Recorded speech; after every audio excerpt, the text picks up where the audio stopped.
नमस्कार. आजच्या या विश्लेषणामध्ये आपण एका अशा विषयावर बोलणार आहोत जो आपल्या सगळ्यांच्या रोजच्या जगण्याचा एक अविभाज्य भाग बनला आहे. तंत्रज्ञान. आपण सगळेच आजकाल स्क्रीनला चिकटून असतो, बरोबर? पण या वेगाने बदलणाऱ्या डिजिटल जगात साक्षर असण्याचा खरा अर्थ काय आहे?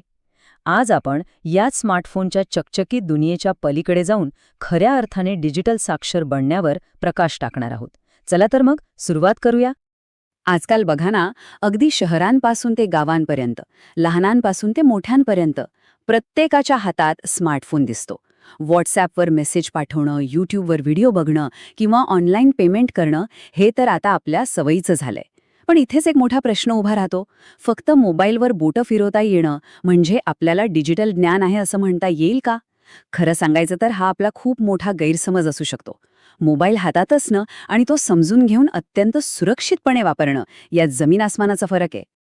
आता हा तंत्रज्ञानाचा प्रवास कसा झाला आहे ते थोडं मागे वळून पाहूया. सुरुवातीला आपण फक्त साधे मोबाईल फोन वापरायचो.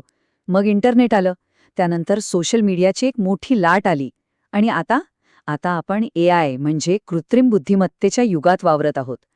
पण थांबा, गोष्ट इथेच संपत नाही. भविष्य याच्याही खूप पुढे आहे. पुढचा टप्पा असणार आहे SI म्हणजे सिंथेटिक इंटेलिजन्सचा. याचा अर्थ असा की जिथे AI आपण दिलेल्या सूचनांवर काम करतं, तिथे SI मधील मशीन्स माणसांसारखा स्वतः विचार करून स्वतंत्र निर्णय घेतील. विचार करा, अशा ॲडव्हान्स जगात फक्त मोबाईल वापरता येऊन कसं चालेल?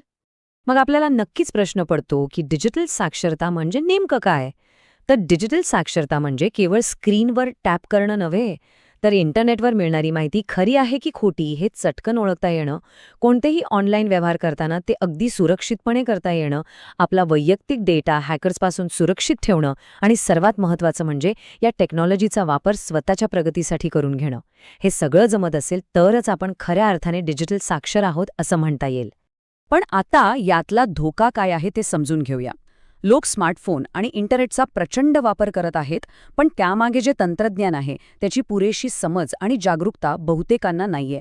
आणि ह्या एका अज्ञानामुळेच सायबर धोक्यांमध्ये अक्षरशः स्फोट झाला आहे.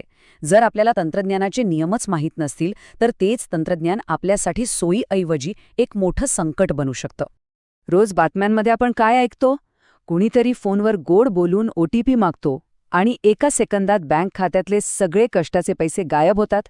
किंवा रात्री अपरात्री मेसेज येतो की तुमचं वीज बिल भरलं नाहीये, लगेच वीज कापली जाईल, या लिंकवर क्लिक करा. आणि घाबरून जाऊन क्लिक केलं की झाली फसवणूक. याशिवाय खोट्या नोकरीची आमिषं आणि बनावट कर्ज देणारे मेसेजेस तर नुसते धुमाकूळ घालत आहेत. याच डिजिटल अज्ञानामुळे आपण अशा खोट्या मेसेजेसवर आंधळेपणाने विश्वास ठेवतो आणि फसवणुकीला बळी पडतो. एक काळ असा होता जेव्हा फक्त लिहिता वाचता आलं की माणसाला साक्षर मानलं जायचं. ती त्या भूतकाळाची गरज होती. पण आजच्या या सुपरफास्ट जगात फक्त लिहिता वाचता येणं अजिबात पुरेसं नाहीये. आता खऱ्या अर्थाने साक्षर व्हायचं असेल तर डिजिटल जागरूकता अंगात भिनवणं ही काळाची सर्वात मोठी आणि तातडीची गरज बनली आहे. कारण आपली अख्खी अर्थव्यवस्था आता अतिशय वेगाने ऑनलाईन स्थलांतरित होत आहे. हे डिजिटल संक्रमण किती अवाढव्य आहे याची कल्पना करा. बँकिंग, शिक्षण, उद्योग, नोकऱ्या, सरकारी कामं, आरोग्य सेवा, अगदी शेती आणि मार्केटिंग. आज असं एकही क्षेत्र उरलेलं नाही ज्याला डिजिटलचा स्पर्श झालेला नाही. सगळंच ऑनलाईन झालंय. आणि म्हणूनच जो या डिजिटल व्यवस्थेमध्ये स्वतःला अपडेटेड आणि जागरूक ठेवेल तोच या समाजात आणि शर्यतीत वेगाने पुढे जाईल. हेच आपण काही रोजच्या जीवनातल्या उदाहरणांवरून समजून घेऊया. समजा एक शेतकरी जर डिजिटल साक्षर असेल तर तो घर बसल्या हवामानाचे अचूक अंदाज आणि बाजारातील भाव मोबाईलवर बघून आपल्या मालाला योग्य भाव मिळवू शकतो. एखादा विद्यार्थी इंटरनेटचा वापर करून जगातल्या कोणत्याही कोपऱ्यातून उत्तम शिक्षण घेऊ शकतो.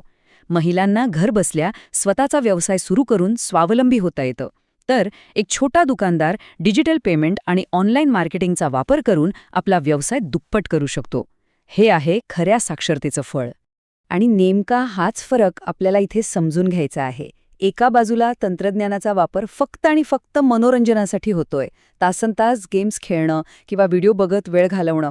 पण दुसऱ्या बाजूला हेच तंत्रज्ञान माणसाला सक्षम बनवतंय, जिथे ज्ञानासाठी, चांगल्या रोजगारासाठी आणि स्वतःच्या विकासासाठी या साधनांचा अतिशय कल्पकतेने वापर केला जातोय.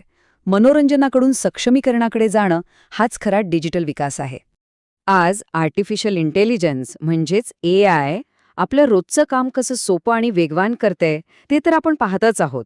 मग तो एखादा नवीन कंटेंट तयार करणं असो, भारी डिझाईन्स बनवणं असो, किंवा शिक्षण, व्यवसाय, शेती आणि अगदी वैद्यकीय क्षेत्र असो, AIने सर्वत्र मुसंडी मारली आहे.